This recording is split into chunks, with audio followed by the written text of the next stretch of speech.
కరీంనగర్ కిసాన్ నగర్కి సంబంధించినటువంటి లక్ష్మి అనేటువంటి మహిళ కూలీ పని కొరకు వెయిట్ చేస్తున్నటువంటి క్రమంలో గుర్తు తెలియని దుండగులు వచ్చి నీకు పని ఇప్పిస్తా అని చెప్పి మాయమాటలు చెప్పి తీసుకెళ్లడం జరిగింది.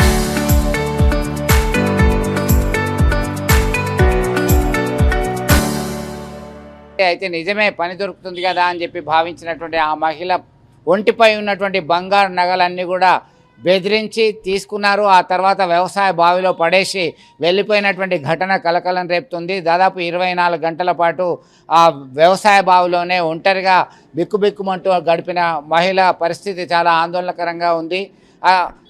ఉదయం గమనించినటువంటి ఆ భూ యజమాని, వ్యవసాయ భూమి యజమాని మూలుగులు వినబడుతున్నాయి ఏంటి అని చూసేసరికి అందులో ఉన్నటువంటి మహిళ ఉన్నారు. ఇరుగు పొరుగు వారి సహాయంతోనే మహిళను పైకి తీసి ప్రాథమిక చికిత్స అందించడం జరిగింది. ఇంకా పోలీసులకి ఫిర్యాదు చేయలేదు. మొత్తం మీద ఈ ఘటనకు సంబంధించి పూర్తిగా చర్చ జరుగుతుంది. ఇంత దారుణం చోటు చేసుకుండా పని ఇస్తా అని చెప్పి నమ్మించి బంగారు నగలు ఎత్తుకెళ్తారా? ఎవరు చేశారు? ఈ ఘాతకానికి ఎవరు పాల్పడ్డారు?